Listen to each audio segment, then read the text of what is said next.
Welcome back, everyone, to the International Wildcard Qualifier. My name is Dominic Sederomer. This is going to be Jake Spawn Tiberian. We're going to talk a little bit about that last match that we just had between the Titans and Dark Passage. Yeah, and Bangkok Titans really hitting back after a disappointing loss against the Chiefs, able to take it to the Turkish lineup. And once again, they're just able to force fights around the map, and they do it with some really cool mid-game picks. Yeah, they definitely do. We've actually got a graphic ready for you guys. This Lucian, Lloyd, is an absolute titan. He played at IG against the Saigon Jokers in the regional qualifiers in Game 2 and 4. In both games, he went 17-1-7. Yeah, and it just shows how much of a power pick it is for this team, able to bully around the lane. Zeitnot on that Cogmore didn't stand a chance because with the Lucian, with the Nautilus, just such high base damage as the ability to punish the Cogmore before he was able to get the items just meant that he never had a shot in the game. So really big shout out to Lloyd and his duo lane partner Moss being able to hold down the Cogmore. Yeah, they performed just as stellar in this game. And, you know, that's the Bangkok Titans taking a win that they definitely need. They're at the bottom half of the standings right now, but we've actually got a replay ready for you of some of those early action. Yeah, and this is what we were talking about. You can see it's level 2. The punishment started early, and already you can see Lloyd. He's trying to line up the shot. So let's roll it out. Bangkok Titans, super aggressive dive pass. Body slam flash, gets first blood, and then some great turret juggling here. Moss tanks up one shot, gets the heck out of dodge. 007X, he picks up the aggro of the turret, body slams his way out. Lloyd gets himself a kill, and that's the start of a very good early game. Yeah, I mean, the fact that they were all over the map getting these kills, picks after picks, these guys were unstoppable. Yeah, they certainly were, and you could see that they wanted to be more early game focused this time around. They went with the Zed, they went with the Lucian, even Nautilus, who controls the bottom lane so well. They weren't going to let this one go late. They didn't want to do what DetonatioN FocusMe did against the Turkish lineup and allow them back in. Instead, they just hammered them. Yeah, we've actually got another replay ready for you. It's a little bit later into the game, but again, the theme continues. Lloyd and 007 are a dynamic duo. Yeah, and it's not even that later, you know. It's only about another 5 minutes. Like, roll this one out. Lloyd nails Rydell with every bullet of the culling. So as we start the replay up, you're going to see Rydell get completely chunked out. Good ultimate out of Moss, and they just don't stand a chance. But the whole of the Bangkok Titans team, they're unrelenting. Warlock's down there. Elwin, he can't do anything. Even when he goes into Dragon form, they kite back. Nice. Crystal wants to join the party, and so does the mid laner Naru. He actually makes a huge play here, shoving 3 members back. But then G4 comes in and just cleans up what was already a horrible situation. Yeah, a really crazy play. He gets the double kill right there with a styling kill at the very end. And at that point, it's 3-8. You've already got Bangkok Titans starting to snowball forward, but I don't know if you took a look at the CS back then. It was already, I think, a 40 CS difference between the Yeah, AD it definitely was, and this is what happens when they continue to put pressure down there, shove you under turret, harass you out. There's just no breathing room for Zeit not to get any farm. Nothing Rydell can do to really help out his AD carry, and they were just unrelenting, stalking this Cogmore wherever he was on the map. Yeah, time and time again, you would see poor Zeit not pop up on the map. We've actually got another replay, and then suddenly there would be Moss, there would be Warlock. They would pick him out. Here's another pick. So what happened, as you can see right now, Lloyd is a beast, and that freed up space for the split pushing Zed to get going early, and then G4 took all those items and rammed them down Zeitnot's throat. Like, let's look at this one. This is on the back end of a team fight. You can see Naru's already fallen down. G4 just beelines for the Cogmore one more time. Let's roll it out, and you can see flashes, ultimates, able to get in there. Even though he gets hooked up, he just does way too much work, goes back to his shadow, gets the heck out of dodge, and G4 just kept putting his knives into the Cogmore. Yeah, Elwin was certainly trying as best he can. You can see he's nice and tanky with the Thornmail Warmogs, but there's just so much you can do against that much CC. Yeah, exactly right. And the thing about Shyvana, always extremely kiteable. So if it gets into the 5v5 team fight, if you don't have something like an Orianna, like a Ludo to speed her up, get her on the back line, that's what happens. You just get CC'd up by the big tanks. You get chunked out by the assassins, by the AD carries. And, you know, Frost said it the best. As long as Zed is in the game, Cogmore needs to be not blind picked, because when there's people like G4 that can just continue to feed off the Void Puppy, it's not going to be a good news story. Yeah, that man was on a mission this game. He was all over the map trying to find kills. I think he even had one stylish kill under an inhibitor turret.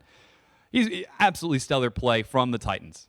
Yeah, it certainly was. And what that did is it opened up the map and it allowed them to find even more team fights as the game progressed. We've actually got another replay ready for you. Again, it's all about the picks, but this time, Dark Passage finally find a fight. Yeah, so they certainly do. So Dark Passage, they're looking at the low health bars, and you can see Baron about to fall down. There is a 9,000 gold lead in the favor of Bangkok Titan. So let's roll this one out. The hard engage comes through from Warlock. He just wants to be able to chunk them out. 007X, he doesn't really care that he's low. And then G4 just flies onto the back line one more time.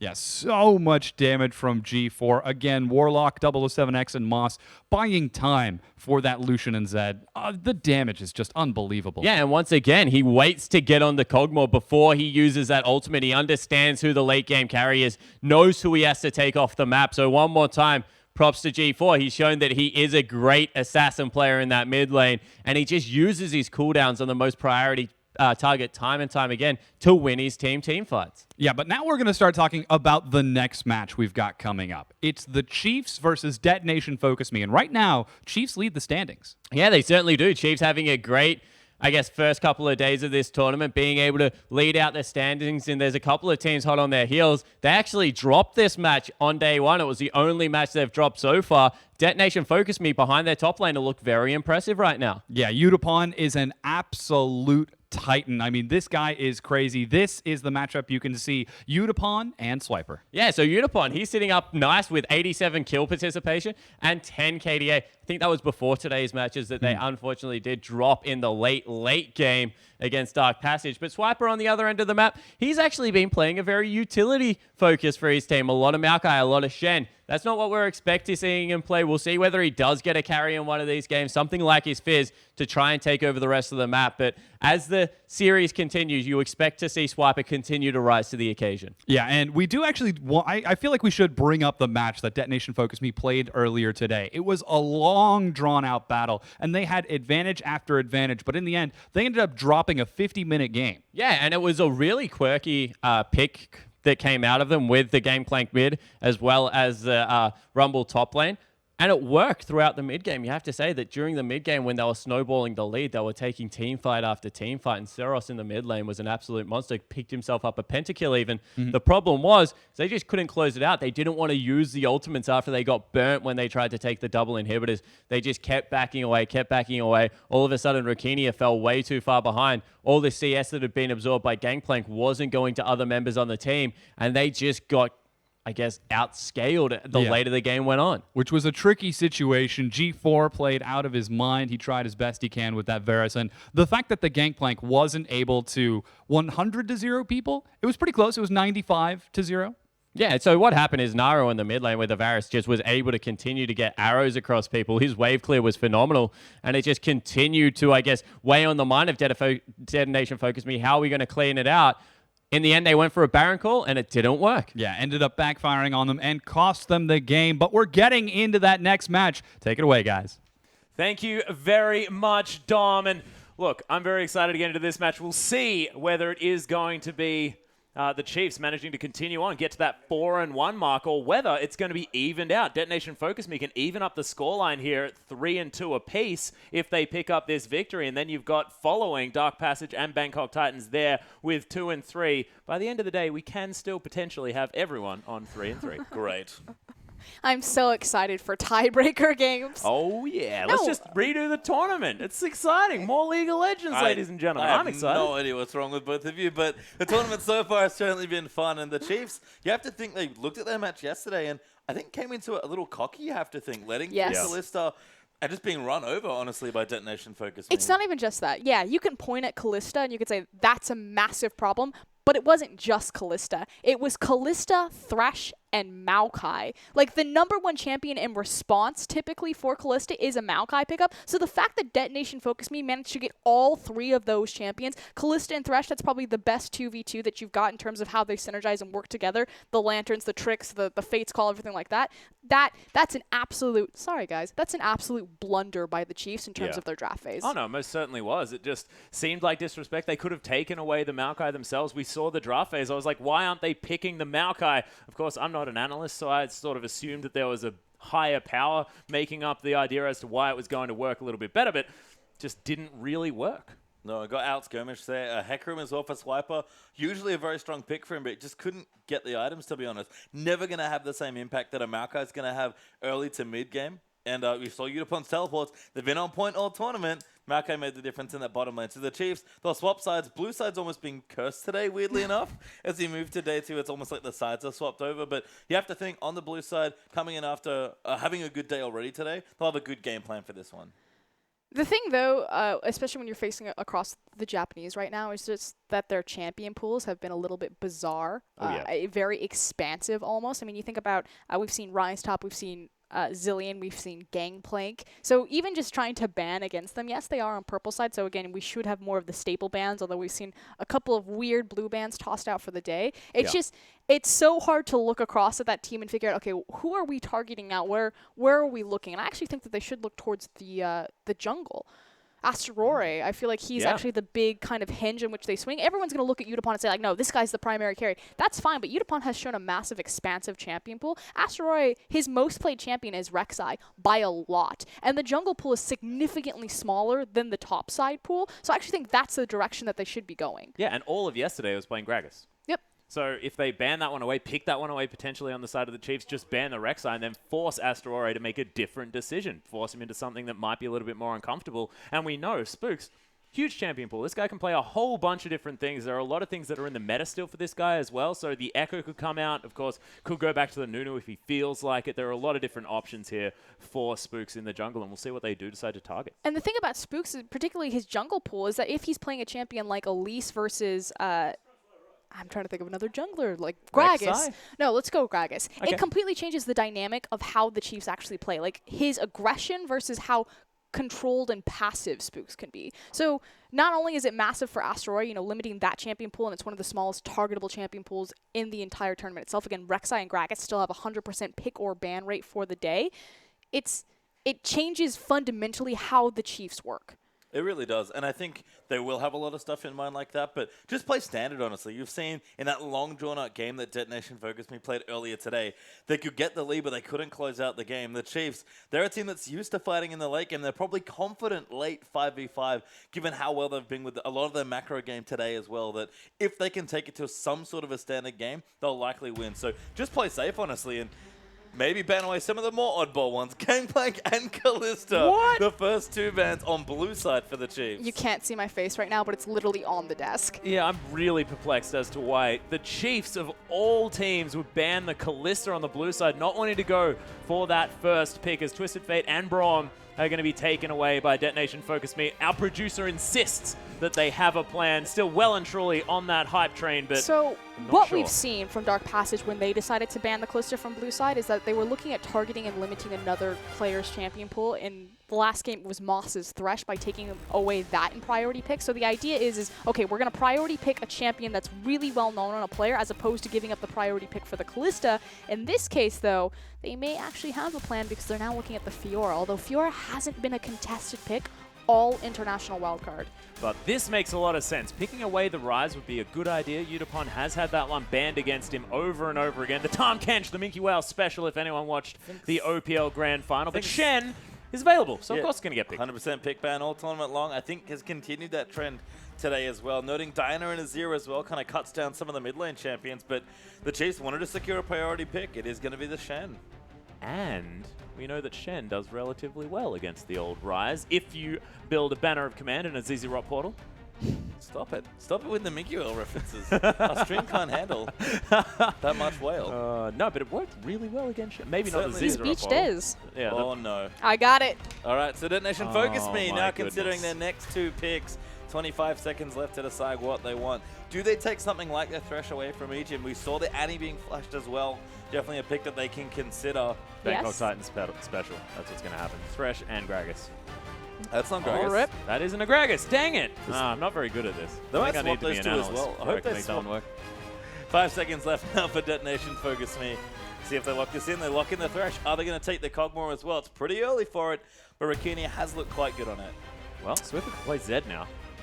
The Alex Ish mantra is going to work out effectively. Lulu's also on the board. Yeah, that's also. a very good point. So A little bit curious if that's going to force Swiffer into the Lulu denial, or if they're going to give that one over to Saros. Again, Saros has a pretty massive champion pool out of 10 league games, and of course this isn't including the playoff games, so they get +10 there. He played 13 unique champions, so. That is a lot of unique champions over not very many games that they actually play. Yeah. Probably something like 13 games. I think actually Bonds, in their former top laner, had the most unique champions played. He played like a different champion. Oh my goodness. In every game except for one. Played 2 Rumble games. The IWCI special here from Swiffer, potentially. I haven't seen LeBlanc in a while, but The could be. rise of the assassin in response to the Kog'Maw. Well, never mind. Elise Leona, happening. both of you got tricked. It's going to be still a bit more hard engaged and a very aggressive jungler for Spooks. But we talked about how this changes the dynamic fundamentally for the Chiefs. That's a smile on Swiffer's face as well. Everything you guys keep telling me is Spooks. When my initial impression of Spooks when watching him was like, he's actually really cautious. You know, when he plays Rek'Sai, when he plays Gragas, he doesn't like to extend himself that much. He doesn't like to take that many risks, which makes sense because he had the best AD carry in the region. He had a really strong mid laner. He didn't need to be the carry. He could just let his lanes win for him. But according to you guys, when this guy gets Elise, when he gets Elise in, he goes ham. Yeah, and it's Elise, Lee Sin, and a little bit Echo as well. After he picked up those 3 kills on the previous game, he was able to really make things happen. Asteroid, massive surprise, is going to be hovering the option of Gragas and Saros as well. The Lulu Kog'Maw. This is a really good team comp for It is. Oh, They yeah, they it get the is. Gragas in. They have to be taking Lulu. There it is. And we've kind of talked about the Chiefs fundamentally in their meta. I want to actually take this over to Japan, kind of explain the Japanese meta. It's really heavy protect the AD carry. There was a reason why Yutapon used to be the AD carry player, and it's because that's the most important role for the Japanese meta. They have a lot of strong AD carries. There's a lot of focus that goes around them. They use Dragon as kind of a crutch for team fights. So about building up into those late game 5th Dragon win conditions where you have these hyper carries and things like that. So they're very practiced with this style. It's very LJL. Yeah, they could as well pick up the Rise, and it fits fantastically into this comp at the same time. The Whimsy plus Rise's Rune Prison. We've seen it time and time again be incredibly potent. I'm very scared for the Chiefs and their ability to counter this because it's just so hard to deal with. I feel like he's going to grab Sivir. Radier seems to be falling back to Sivir. I know it's a big pick. Oh, I actually really like this. Oh, I love this lane. So the reason why I like that he went Jinx here is because if they decide to go Rise, the 600 range snare, Jinx is one of the few champions that will be able to outrange that, so she won't be in the danger threat zone if Rise comes out for Yutapon. Not to mention, there is also the Ahri for Swiffer, and Swiffer, I mean, he looked like a completely different player on that champion the last time we saw him, and not to mention, Leona Jinx, it's a decent lane. There's a lot of CC there with the Flame Chompers and, of course, that Shield of Daybreak. I'm already a big fan of Swiffer's Ahri. I wish he just would play that game or that champion every single game because he likes to chase, and Ahri really empowers him to get his free gun. Like we also tried to tell you, Swiffer, very aggressive mid laner. Once upon a time, it is nice to see him going back to some of those assassin roots. And this is a really well-rounded comp for the Chiefs. You have to be worried about the scaling on the Detonation FocusMe side, that's for sure. Especially depending on what the last pick is. Are they seriously going to go? They are. Whoa. It's Olaf. Got to break that back line. That is going to be yeah. a big Viking in these team fights as well. I My mean, goodness. Yutapon's pulled out everything. All different styles. He's done the tank, he's done the hard carry, he's done the mage. Yeah. But Rumble, Rise, Olaf, and Maokai are the 4 champions that he's played in how many games? Have Detonation FocusMe played? They played 4 4. so far. So different champion every single game.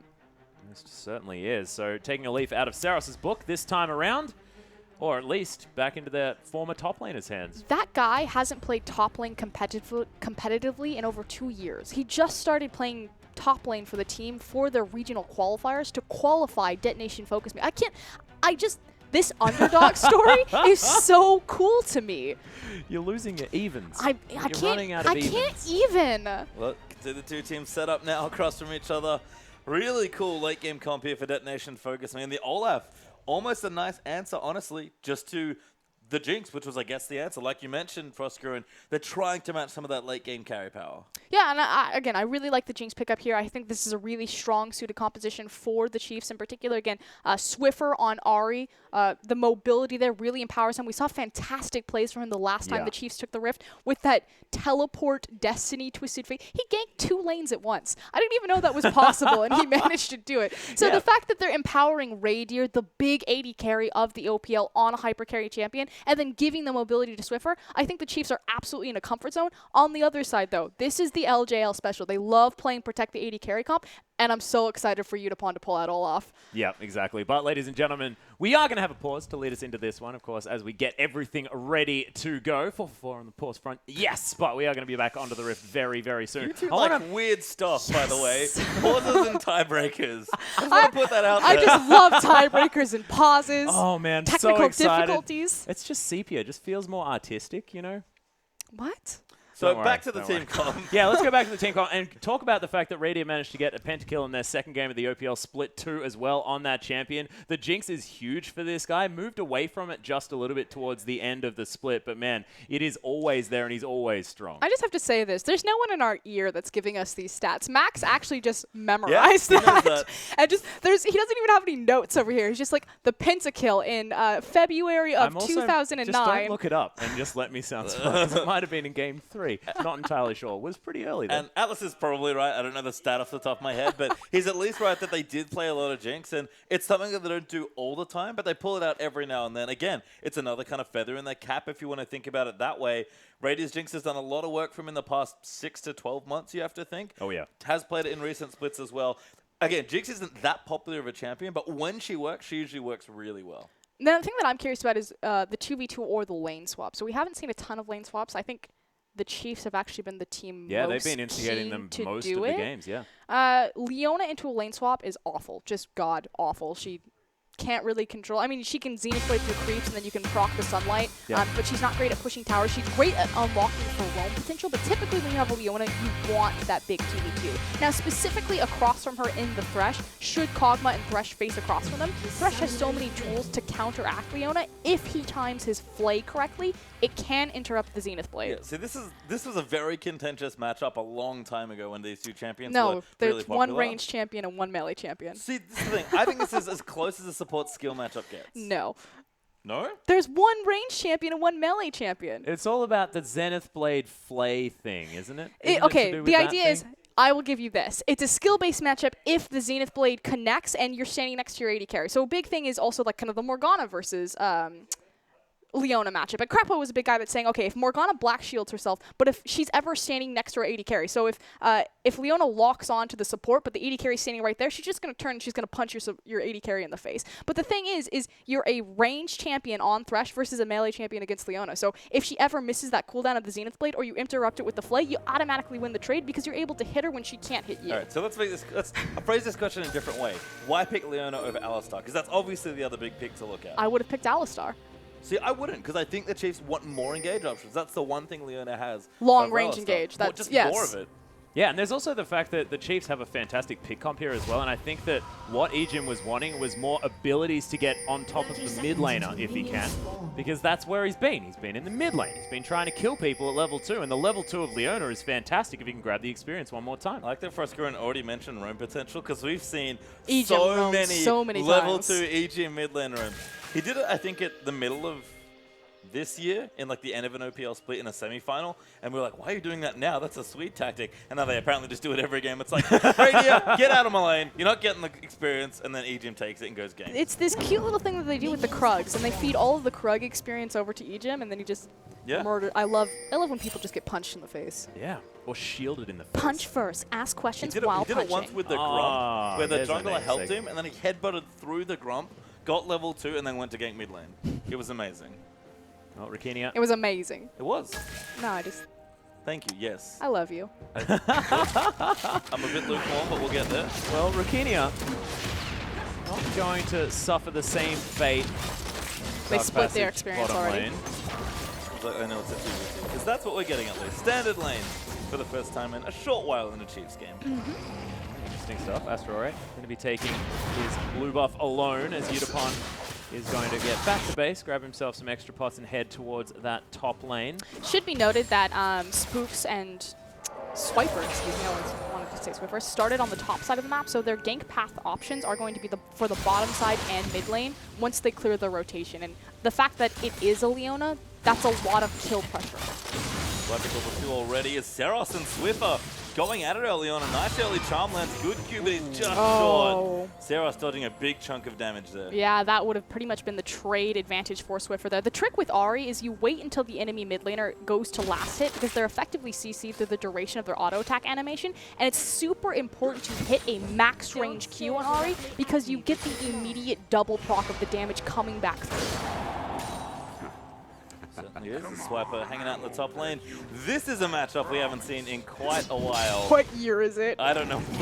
Very late. That's Rory. He's got the smite. There it is. I always get worried as well, but junglers, they usually know what they're doing. They're flirting with danger, man. They do it a lot. It's okay. There wasn't a wall there. He wasn't contesting with any terrain, so Oh my goodness. it was just him and the buff, I believed. Done right now. Ejim really doing a nice job actually pushing him in, so using some of the early rockets, the relic shield block from Ejim as well. A Swiper and Udapon, they're gonna have our time. I don't know if it's good or bad, but it's certainly a time. I'm pretty sure it's just going to be a farm lane. There's a little bit of kill pressure early on Olaf, especially because he took Ignite Teleport. Doesn't have the Ghost available, so 0 escapes open for Udapon, but it's so hard to kill a Shin, especially because he got pushed in early. At some point, he just... It's Flash Shin. It's Flash Taunt Shin. It's you're never going to kill me Shin. Yeah. It's just Shin. Still going to be Shin. The Just worst a ninja Shin in the thing. game. Just so bad at being a ninja. I really want to see Seros. So the other cool thing about Lulu into Ahri is that, or pretty much Lulu into anyone, is she actually has superior range on pretty much every single matchup if she uses her health picks to shield a backline caster creep and then shoot her glitter lance from there. Yeah. So she should always be able to out-trade Ahri without Ahri being in position to counter on it. Down on the bottom lane now, I see Raider actually maybe getting paid a visit there. Ward down, the Chiefs have seen that being put there. So they'll have good knowledge about what's happening. Swiffer in the meantime, trying to keep up and CS. Seros does have a slim lead right now, and Seros' laning has been interesting to me this whole tournament. It's been a bit on and off. I've seen an Ahri game where he was certainly falling behind, and the Gangplank game today almost turned that around. I feel like day to day, the Japanese side just are only getting better. Comfort, and we'll see Asteroid walk into Spooks here. Oh, just picks himself up. Pretty easy Raptor as well. Did he cocoon a mini Raptor? I think it disappeared into space. Yeah. Duran's doing some weird things today. Down the bottom side, Raider and Ejim going in onto the Kazu, but just a nice little trade there. So what was really key about this trade is the fact that Ejim pulled the trigger as soon as he saw the Flay go down. So knowing that the Flay wasn't there to counteract the Zenith Blade, so great cooldown management and awareness for Ejim. You can see Swiper, he's pushed up the top lane as well as Swiffer here in the mid. He's going to be doing his very best to clear this one out. And after that trade early, I mean, I feel like it's weighing on Swiffer's mind. He missed out on the experience from 3 creeps and just knows that he's not going to be ahead in this lane. Just tilted. Yeah, tilted for 3 creeps. Oh man, done. The thing that I also want to talk about, you know, we spent so much time talking about Thresh versus Leona, but Jinx versus Kog'Maw. Jinx has just so many more tools, although hold on, free cocoon. Yeah, there's the free cocoon, of course. Spooks with so much damage at this stage. First blood delivered to Swiper, silverest of platters. As Swiffer, he's going down very low, 300 health now for the Ahri. Yeah, good bullying there from Seros. A little low on mana, but approaching level 6 might consider pulling his bundle over or going for a dive. Asteroid, though, is in the bottom side, but really nice setup there. Very important, much like Kassadin, I guess, to gank Olaf before he gets his ultimate. Yeah, you're absolutely right. The fact that he wasn't able to break any of the CC and get out of it. More importantly, the fact that Udapon doesn't have his teleport available. So not only does he give over the first blood and it stays in the lane on top of Swiper, but he's not able to teleport back into the lane to kind of compensate for picking up that experience and that gold that's dying to his tower. Yeah, it actually just came off cooldown while he was walking to lane, ladies and gentlemen, so Frostgren wasn't confused. Are you trying to cover my bases? I was trying to cover your No, bases. I believe the audience saw. They knew. They did? Yeah, they saw him die. He's like, I gotta talk to you. Check the teleport cooldown. That was what happened. Yeah, okay. Yeah, doing my best. This lane. So the thing is Jinx versus Kog'Maw. Kog'Maw has pretty much 0 tools to augment the wave. He's going to be a mostly single target damage champion, whereas Jinx just turns into rocket form, gets to outrange Kog'Maw at least post level 6, or excuse me, pre-level 6, and just infinitely push the wave in. And anytime Leona has a CS advantage behind her, especially in these early levels, she's able to posture much more aggressively and much more offensively forward. So yeah, Leona versus Thresh, not my my cup of tea, but Jinx versus Kog'Maw, man, I love that. Yeah, very good. Like we said, very rarely pulls the Jinx out, except in situations where he's comfortable with it. He really prefers his dashes. It actually might have a bit of a scuffle. Kazu going forward, but the Chompers just to delay any aggression. think he actually hit a creep. Yeah, I didn't even see the death sentence. I thought he was faking it out. It was very confusing. Swiffer makes his way towards the Scuttle Crab, but it is already taken. So not going to be able to get any surprise ganks towards the bottom side. They're contesting blue buff, though, because they have advantage over the bottom side of the lane. So because Raydeer and EGM are so far forward, they want to pull the trigger, contest this blue buff, knowing their bot lane can get there first. Really smart stuff here from the Chiefs. We've seen this a lot from them. They don't have the vision control set up, but they're just power in numbers right now going to go in onto the buff. The wards are still there for DFM. That blue might reset soon, but Swiffer, he wants it, but Spooks is just going to take it. It's more important that Spooks... Whoa. Interesting. It's more important that Spooks actually just secure that, because obviously when you're making a steal like that, it's just better that you're taking away the blue buff versus giving it over to your mid laner. It's much safer just to get Swiffer his own blue. So no problem there for Spooks to take that away. This is nice as well. Very aggressive call, but they've got the back time as they know Swiper can join if they need. Udipon's got his port as well, but they've seen the backs. They're going to take Dragon also. Yeah, easy Dragon here for the Chiefs. Lock down the first one at 8 minutes. Probably one of the earliest Dragons that we've seen in this game thus far. But this is the thing about the Chiefs. They're so good. Spawn calls it their triangle vision. We already see deep ward set up in Detonation FocusMe's blue side jungle because they went for the blue contest. Then realizing what health Seros and Asteroid were at, they transitioned their, again, bottom lane aggression and victory into Dragon secure. And you've got now the bottom lane heading towards the top side of the map here as well. Asteroid trying his very best to take down the blue buff as Udipon unable to find a kill onto Swiper. Asteroid able to take down the blue. Very well done, so forcing a bit of a lane swap. Yeah, so picking up your duo, moving your numbers advantage to the top side of the map, because Dragon's down, so why do you have your 2v2 on the bottom? Okay, so if we're going to get polymorphed here, probably not going to die just no yet. reason. Does have the Stand United, lands the charm onto Seros. Oh my goodness, that Zenith Blade was so incredibly close. Seros was forced to use the flash and his ult. This is like heaven for me, because they're making all these macro plays and then they just want to murder each other. I'm like, no, come on guys, just lane swap. So what? Tower dive. The bird's coming. That's what they're doing. Udipon pops his ulti. Asteroid is here as well. Tarjan's going to pull them out with a Suiting Mega Death ulti. Rocket. Just hits Asteroid. But they've got complete control of the tower, and that is a jinx. So goodbye, top tier tower. That But again, one's dead. the only reason your 2v2 is in the bottom side of the map is because Dragon's going to be the most important early objective, other than if you got a free tower. So making sure you have the numbers advantage control over there. Now that Dragon's down, picking that up, and then immediately not only putting Olaf behind, but picking up the free standing gold and start Jinx rolling. This is the power of Jinx. Once she gets level 9, she has all 5 points into her minigun. Her attack speed ramps up so quickly, she can siege a tower faster than any other AD carry. And look, you're having so much fun. I'm going to give you something else that's also going to happen here. The way they time the blue buff into that dragon means as long as they keep vision around and keep minutes, They're going to get it every single time. Yep. Because now they have extra reason to have their vision where they already wanted it to be. Oh, beautiful. Just Frostgrim needs to I'm have sorry, a moment here. I didn't mean to enable Wait, Frostgrim. here comes my play-by-play moment. I've gotten excited. Oh my, what? It's a Jinx. I get it. No, I get it. It's a Jinx. It's okay. I have blue It's hair. okay. It's all coming together now. Oh, she's going to grow it out, guys. Don't worry. We'll have the pigtails for you very, very soon. Excited to see that one. That being said, Rakinia has now picked himself up a bit of a CS advantage. 10 CS in the lead after Radia's excursion towards the top side. Spooks finds his way in. Oh, Ejim. Just tapped his butt. Yeah, doesn't quite have the Zenith Blade skills just yet. Yeah. Our producer actually tapped his. As the flash comes out from Rakinia, gets himself into position. Flash into the shield as Kazu is forced to flash out as well. Spooks will have the repel available as teleports coming in from everyone. Radiant aggressive positioning as Swiper looking for the taunt, gets it onto Udipon, but he has the ultimate. Radiant going to get slowed down, forced to use the flash. Udipon doesn't have that summoner spell, so he's not after him there as the zap comes in.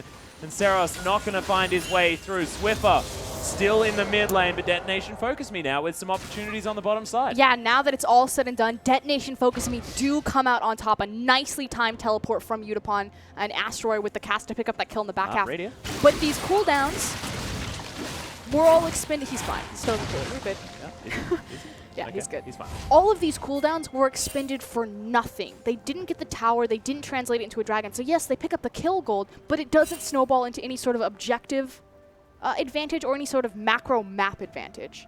And I guess we've seen this a little bit from Detonation FocusMe, where kind of like the Bangkok Times, a lot of their strength comes from just straight up fighting people and then kind of using the objectives either as bait, like you mentioned with the Dragon, or just as like a secondary consideration to help them get further ahead. This is a region and a team that loves to fight. Udapon's teleports have been a lot of how that's happened, and like you mentioned, that teleport only for 1 kill and nothing else is a big loss for Udapon's cooldown. Especially because the Dragon is now on that 2-minute timer. Again, because he teleported to a ward and a creep, it's a 5-minute timer for the teleport, so they can't even play with split push map pressure. I mean, Udapon can try to push forward.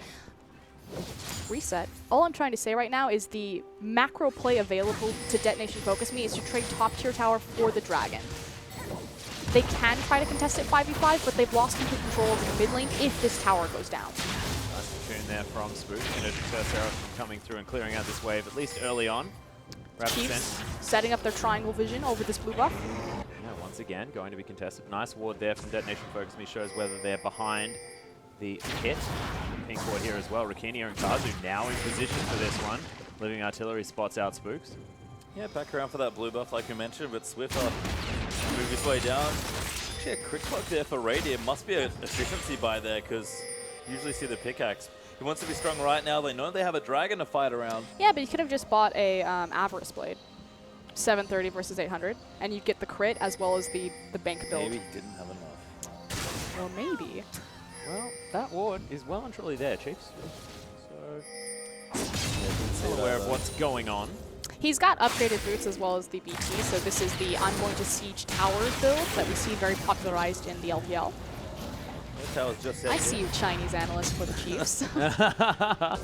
But they're just, yeah, it's blue buff again. Something that Detonation FocusMe are clearly aware of as far as something to fight over, but Spooks will take the Scuttlecraft 20 seconds out of the Dragon as Seros been sniping Swooper here in this mid lane. And this is why the Chiefs are unable to pull the trigger on A, the blue contest, and B, the Dragon. It's because Seros has been doing a fantastic job. Again, Lulu can outrange Ahri if she places the help pick on the back caster creeps and shoots the glitter lance from there.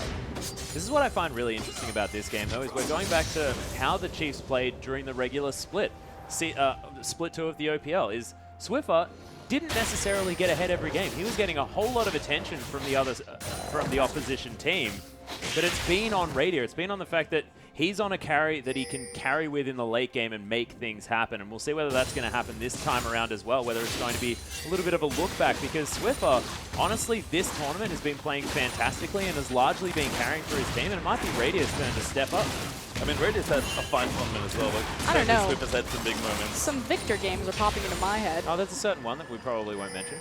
Well, Selective memory. Dragon now the consideration as Spooks does start it again. It's just vision here for the Chiefs. Detonation FocusMe actually can fight here.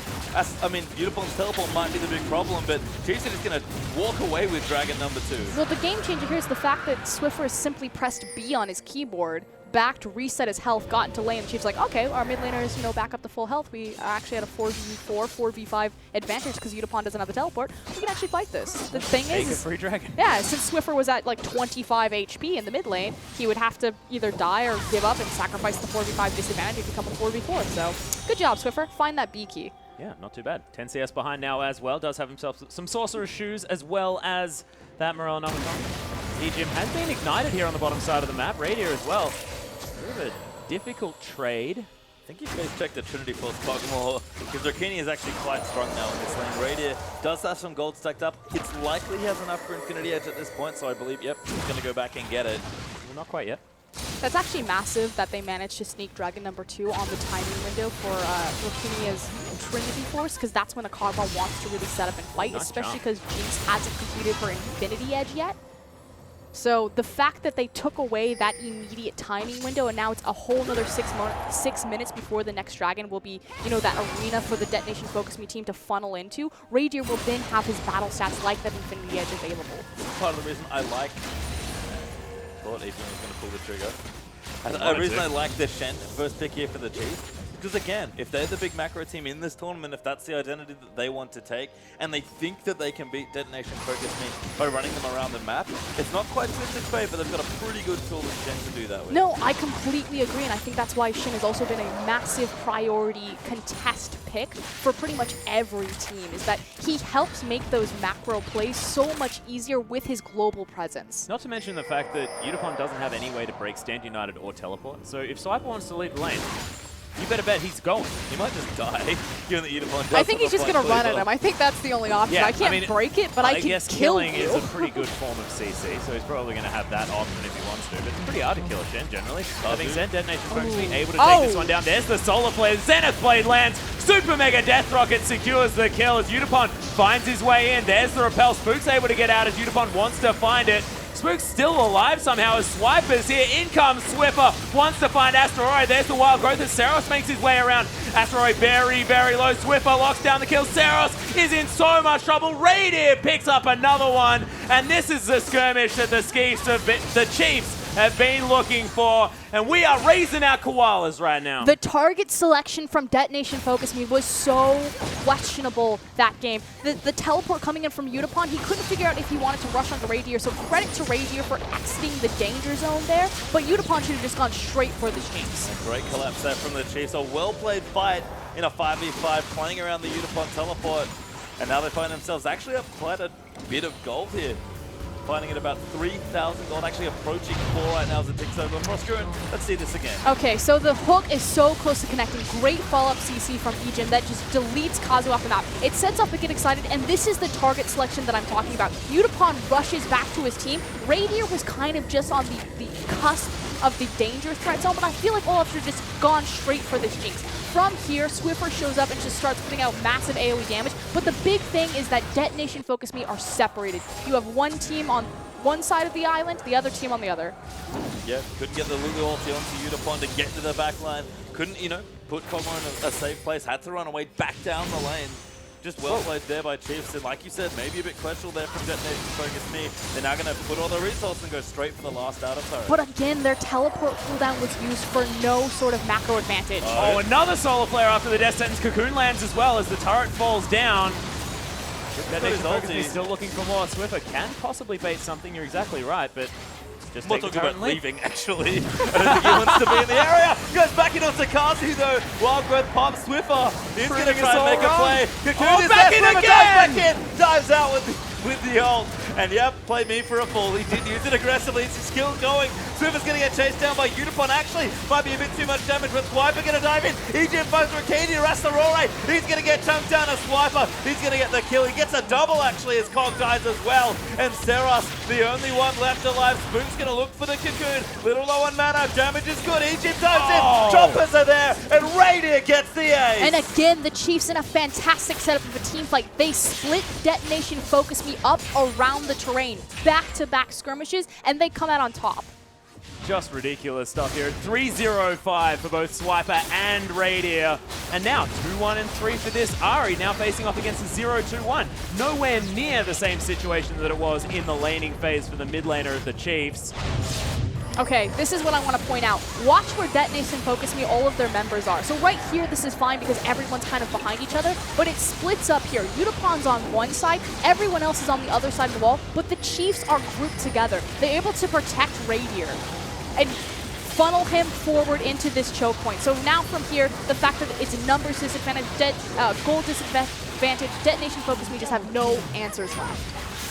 Not a whole lot they could do. You could see Spook's able to chase that one down. Meanwhile, Ejim very, very low. In fact, probably dead. There we are. Rakenia delivered himself a kill from the rest of his team. Not entirely sure what happened there. Kind of need the rest of the story. He was it's like he warding for opened up a book and it says, and they're falling down the cliff. You're like, what the heck are they falling down a cliff? That's an unfortunate Ejim characteristic. He does like to fairly aggressively ward, shall we say. Usually goes on some solo journeys, and that was one of them getting picked up there. He aggressively wards. He walks up to the bush. He's like, take it. I mean, Yeah, you've seen him play the likes of Thresh. You know that he's going in on the Alistar. Same way when he wards, just as aggressive. I ward Even with when my there's face. no one else there. Pretty much. Ultimate's been popped here from Udapon as well. Has tried to get some work done. Swiffer does have his ult now on cooldown. Had to use that to get out of the way. Dragon probably going to go down. Super Mega Death Weapon is going to come through there. No, it doesn't use it. Instead, it's Japan that gets the dragon, and I don't think they can get a trade. Swiper's going to try. No, this is a great play from Detonation FocusMe. Pretty much the best case scenario right there. The skirmish in the mid lane went on so long that the Chiefs weren't able to reset their map positioning soon enough and set up their vision. So with the pick, they get their first dragon, but they may lose top tier tower because Jinx is level 12, which means all 5 points. Trade. Yep, got it. Could be a nice trade for the switch to Rubin. Not enough minigun there. Detonation FocusMe will protect their assets here. Assets. Yeah. Swiffer making his way around as well. They've shifted their vision towards the top side of the map here at 22 minutes into the game, and Chiefs will utilize that to take down the red buff for themselves, which looks relatively easy for this squad. You can see Baron possibly an idea for the Oceanian team. It's so good though because the dragon's down, so they pick up their vision, so they move it to the top side of the map. You're having the best time right now, Oh Frosker. man, I love macro-oriented games. So the dragon's not in contention, so they pick up all their vision, move it to the top side. If they get a pick here, they rotate it into dragon. Jinx will shred it really quickly because she's post level 9, which means she has 5 points in her queue. Oh, please. It's Froskeren's favorite day right now. I think we've had the day of Froskeren. The Swiper, he's got a Thornmail. They play split push pressure because they have the teleport as well as the Shin ultimate available, so send Swiper down there, just continue to pressure bottom and top lane. Either whittle down and get a free tower, make a pick because the enemy team will rotate through your vision, and then translate that into Baron. Pastry, let's just go home. Textbook. We're done here. Well, don't want to do that right now because Swiffer is at the blue buff, and he'll get it for himself and wander up towards his teammate. Swiper just clearing some stuff out here, going to meet Udapon in the bottom side. Teleports are up for both, and Swiper does have that ultimate there as well. This is the one thing, it's very scary in the 1v1 still for Shin against the Olaf. So that's kind of the question mark here. If Udapon can find a kill on Swiper, that would actually be massive for Detonation FocusMe. Got the itemization for it, but probably doesn't have quite enough health in the pool right now. But armor and health and armor is pretty much what you want there against He's got Olaf. a 50 CS lead on Swiper right now. I wish I could do maths. I definitely don't But do maths. Radiant has a 2-level advantage over Rakinia, and the fact that he's 305. Just Jinx is so big. diving would be a very scary option right now unless they were able to layer their CC perfectly. Kazu might get caught. Radiant also hit by the death sentence, but might be able to get his way out. Gets excited. That's going to be him okay. Nice use of the solar flare to create the disengage as Asterore comes in.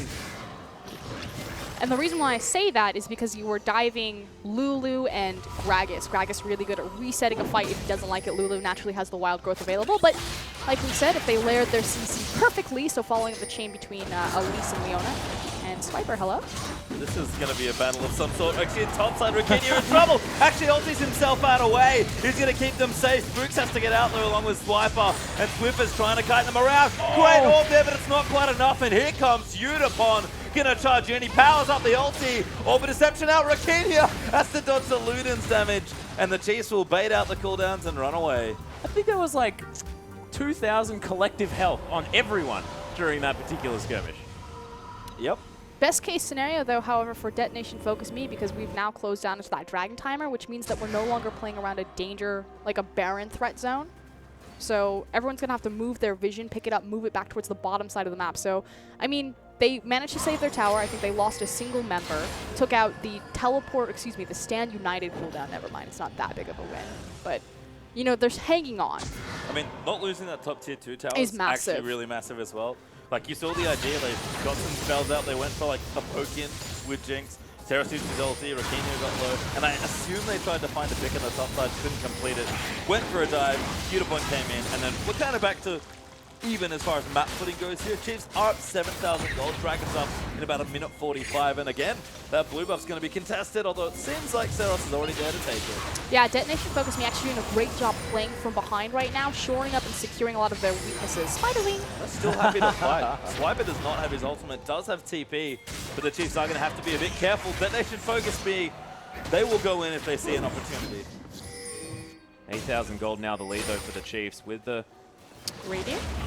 Okay, Rakinia looking for E-Gym now as Radiant comes through. There's the Solar Flare, Super Mega Death Rocket needs the onto the reset. Void Puppy. Oh, actually, Radiant flashes for it, grabs himself a whole lot of speed as he gets excited. Kazu on the backline has to deal with Spooks. Not going to do so well as the Q comes in. Udapon now with the Whimsy shield will be able to get his way to safety, but that's not where an Olaf wants to be going. So key that Radier was able to flash forward and get his passive get excited for safety there. If he hadn't, that would have spelled disaster for the Chiefs, especially on the foot of that dragon. Now they're going to try and take this tower. Should be able to shred through it with 2 members dead. Dragon up in 45. Once again, the Chiefs playing the map wonderfully. Spirit Fingers going on the desk at this point as Frostgren feels like she's orchestrating the game. Rakinia makes his way back towards Dance, puppets, turret. dance. Yeah, exactly. It's very interesting, this situation. 10,000 gold is close to the lead, though, for the Chiefs. Although I have to completely disagree with going Phantom Dancer on Jinx. Sorry, Double Lift. Sorry, Radier. Versus Static Shift.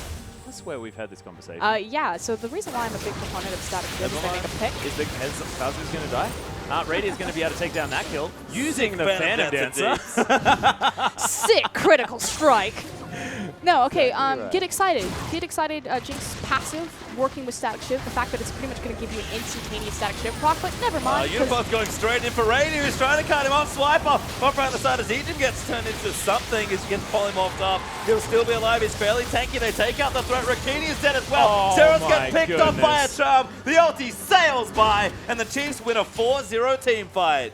And they're marching towards Baron, completely ignoring the dragon again. Now that they have a sizable pick, Asteroid is still up and available, has the smite, could look for a steal, but this should be a Chiefs free purple worm. Yeah, Radier with the Super Mega Celebration rocket right over the dead Detonation Focus Me members. He's going to net them this Baron. And man, this gold lead is only extending as this game goes on. 13,000 now and a purple buff. Let's see this again. Okay, so Udapon does get into the backline into Radier, but at this point the gold lead is speaking for itself. So many members, Spooks and Swiper, doing a great job getting on top of Radier, keeping him safe. And Ejim, he's so tanky that with Swiffer, they pretty much tie up the rest of the Detonation Focus Me backline. Yeah, and the gold lead's just a little too much right now for Detonation Focus Me. The Chiefs are insanely far ahead at 13,000 gold up in under 30 minutes. And it's just not getting any better for them. They're picking reasonable fights. They're sort of doing what their comp wants to do. But they just don't have the goals to fight like that against the Chiefs. Like you said, they split them up and still won 2 separate fights. They're so far ahead that Radier is able to itemize third item into the Bloodthirster against pretty much 0 resistances coming There's from a cloth armor. Look at that. from Beautiful. Detonation Focus Me. They're just too far behind the clock at this point. And we'll see if they can pull it back here. They were ahead and then couldn't close out again. We'll see how they play from behind here in this one. But the Chiefs have just been very crisp. That's been the biggest change for me, honestly, all of today, but particularly in this game. You know, they got the priority pick on the Shen. They're playing Jinx again. They're playing a lot of comfort picks here. Ejim still being quite aggressive on the Leona. But the way they're playing, the way they're moving around the map specifically, I think it's the cleanest it's looked all tournament. Shen. Yeah, and I just really love the clean drafting from the Chiefs as well. They're doing what they want. They are dictating the pace of these games a lot of the time, and they're playing to a clear win condition. You're thinking, yeah, Ejim able to get around the map. He missed a couple of Zenith blades early on, but you know what they're trying to do. They're trying to grab the picks, get the Jinx snowballing, start things off here in the team fights the right way with the kill, with a lot of extra kiting power, and they're doing so really, really strongly. It's a macro-oriented competition. The fact that you, again, we kind of questioned about the Kalista ban from blue side, but prioritizing Shen and banning Kalista to be able to secure that, that gives you global pressure already, but then prioritizing Jinx, who's so good at seeking down towers and controlling waves, probably right up there with Sivir, and then you have Pick on the other side of that, Elise and Ahri. So you pick one person, you immediately translate that 4v5, that 3v5 into an objective, just instantaneously. They do still need to break the base as well. They have the Baron buff, but they haven't quite been able to do enough with it just yet. Udapon pops his right just Glory, wants to get aggressive, but doesn't quite go in. And now they're going to go in on the other side here. Seros has to dodge the freight train coming towards him, and Swiper's also applying pressure in the bottom. Baron will run out relatively soon, but the Chiefs do have a window here. They're also applying the Baron buff in all 3 members as Swiffer makes his way to the mid lane. As well. Clearing out minions. Detonation Focus are doing an admirable job actually clearing out these minion waves. So they don't lose too much. We've got the comp for it, honestly, if it goes late. We've talked about the Japanese meta in the LJL, how they love to play protect the AD carry. Got a good AD carry to protect, but they have to come over a pretty sizable heal here. Oh yeah. Now we're just going to start the siege. is something that Jinx is quite good at. They've got plenty of poke with it as well. Elise classically very strong in sieges also. The thing you're looking for here is the Descendant or the Cask. If the Cask is able to separate particularly Radio or the Descendant connects on Swiffer or Radio, that's the go button. That's the trigger for Detonation FocusMe. If not, they're going to just continue to slowly whittle down these towers. Looks like was going to go in then. Posturing for it. Doesn't quite go through. And again, the Chiefs just cleaning out vision, trying to get picks where they can. Just poke, honestly, Radiant. He knows he's strong. He only needs to do this a couple more times under the tower. Moves to walk forward. They're trying to protect him. And again, slow but steady. But if they can do it, as Asterore wants to go in. Unipon's ported around the back. But the Stand United's going to reposition. But Asterore gets absolutely destroyed by the Jinx damage. And Chiefs now got the kills. Smoke splashes. Didn't quite have mana for Cocoon, I don't think, but they're going to dive in for it! Good double taunt there from Swiper. Ult comes out, Egypt dives in with a flash, and there's your 3 kills. Kazu and Unipon left to defend their base. Flash taunt, flash Zenith Blade. And Radier with fantastic positioning not to get locked up by Unipon. So we said, you know, Unipon pulling out the Olaf, it's in direct response to this Jinx pickup, trying to get onto that backline. But the Chiefs have done such a wonderful job not sacking Radier, protecting him. Well, they only sack him if they can kill a Nexus in a trade. Okay. That's the only way that they do it. And now the base broken in 2 different 20,000 places gold for the Chiefs. Yeah, massive gold lead mounted now for the Chiefs. Detonation FocusMe, they've got the late game, but late game is not coming anytime soon. They're going to have to wait up probably 20 minutes or so in this game to catch back up in gold, and the Chiefs do not look like they're slowing down. It would have to be a miracle turtle. I think a couple of miracles. A miracle too. Franklin. was he a miracle to Dragon up now, 140. As the Chiefs don't really need it. That would have been their 5th dragon if Detonation FocusMe couldn't sneak one away. So that's actually good job by them, keeping that off the map here. But 2 lanes broken already. They're going to start pushing down the bottom. They can apply pressure with Shen if they need to. Baron's also up if they need something to fall back on the Chiefs. Just looking at this point to deliver the final blow. That final blow looks like it's going to be over the blue buff. There's no way Detonation FocusMe can fight for this. He's trying to steal it as quickly as possible. Different. Yeah, the fact that Rokini, again, like Detonation FocusMe just getting in there as quickly as possible, that Kog'Maw's the guy that exits with that blue buff.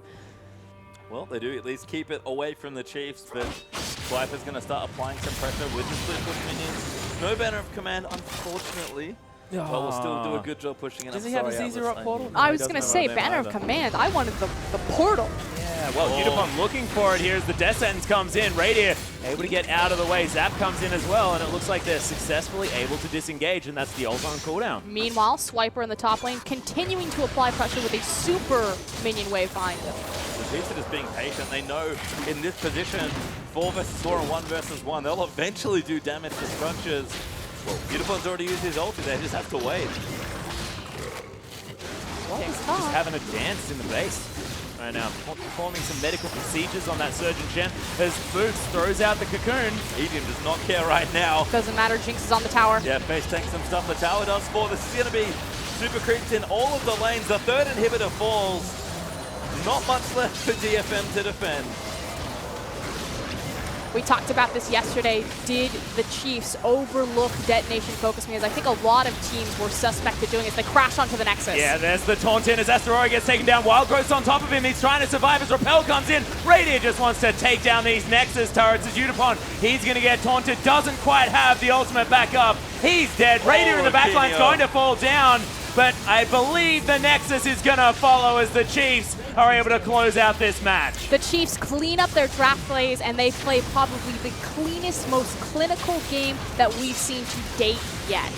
Certainly do, and they're going to take the Nexus here as well. Radiant did die, sacked himself again for the Nexus, but he's able to pick it up. The Rakinia did a lot of work to finish that kill, but it's too little too late for Detonation FocusMe as the Chiefs pick up their 2nd victory of the day. Yeah, fantastic work from the Chiefs. And the blue side picks up its first win of the day too. Congratulations, blue side. And I like how they traded Radiant. Once again, the only way that they ever traded for a Nexus happens every single time. Doesn't. To be fair, Rakinia was glowing golden, zigzagging her, and had to flash and burn all his buttons to get the kill. But that's what you got to do. Well, look. So many buttons. You need all the buttons if you're going to kill anyone. Most teams will take it as the Chiefs move around to shake hands. Detonation FocusMe have looked strong. You can see a couple smiles there exchanged between the players. But the Chiefs looking very strong. Finally up 4-1 now, I believe. Only one game left to play. Not quite sure because again, math is horrible for me. Well, it's but a getting three-way close to tie that final. on the bottom side of the standings as well. 4-1 for the Chiefs, but it's 2-3 for everyone else, I believe. Well, looking good so far, but again, just another clean game there coming out. You said it already, a very clinical game, not even just from the Chiefs, certainly as far as their history goes, yes, is a very clinical game. But for the tournament. For this tournament especially, yeah. Yes. Completely macro-oriented gameplay, and we've talked about this, like Shin has been picked or banned 100% for the entirety of the tournament. Finally, someone gets their hands on him, and this is just what he empowers. He compensates and he shores up for the lack of maturity in the international wildcard tournaments to play cross-pressure compositions. Yeah, well, look, I'm excited to see what they're going to come up with in their final game, but the Chiefs looking very dominant at the moment. We are going to throw it out for some further analysis of that victory into the War Room. Thank you so much, guys. And the Chiefs eSports Club are the first team of the International Wildcard Qualifier to make it to the finals. They win a best of 5, they're going to Worlds. That's exactly right. A single best of 5 away from Worlds. Make sure you raise your koalas, everybody, because we've got an Oceanic representative in those finals. Yeah, we certainly do. But first, it's time to check in with the Oceanic Hype Train.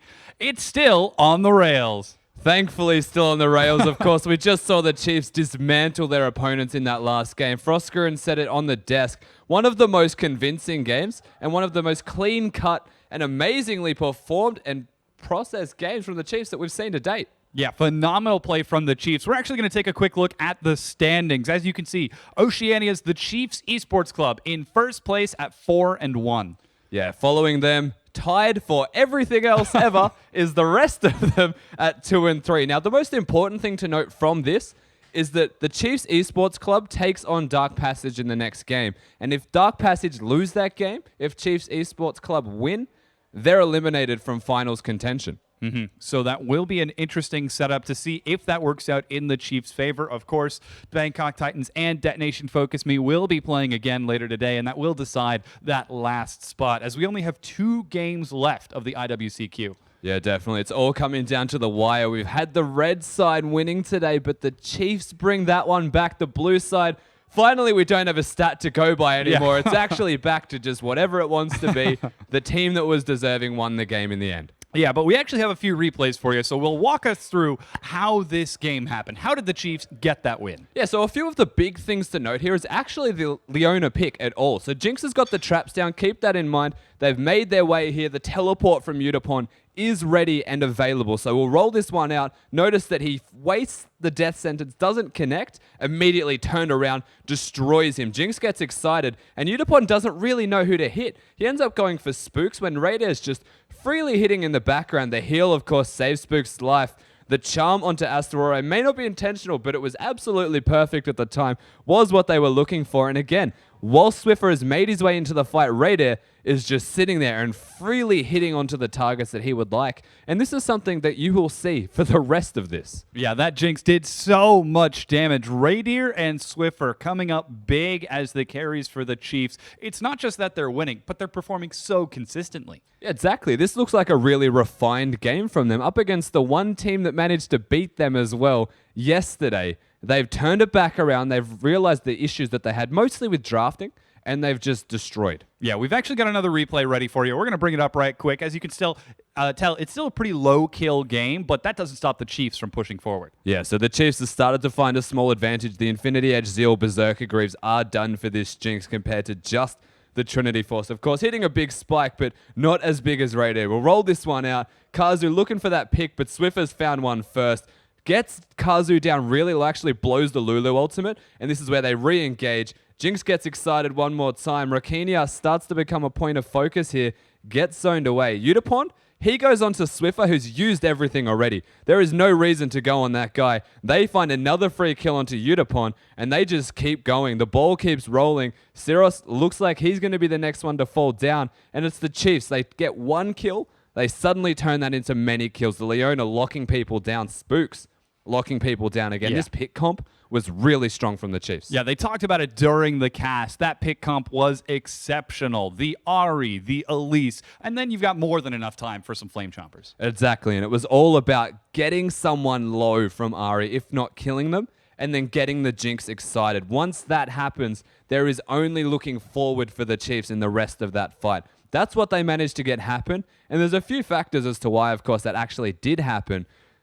Not exactly the best decision-making from the Japanese team. Yeah, they did make a few mistakes throughout that set. We've got another replay ready for you. It's a little bit later into the game at this point, but poor Rokinia, that guy just cannot catch a break. No, he really can't. We'll roll this one through, and Yutapon is trying his best to engage here. He just goes straight in, immediately onto Raider, doesn't have his Ignite available, and he puts down a whole lot of damage, but they do not kill him. This seems to happen time and again. He really tried Yutapon. Siros next in line. Swiffer has really amped up in terms of damage potential right now. It's honestly, a lot of this game was the cheese Olaf.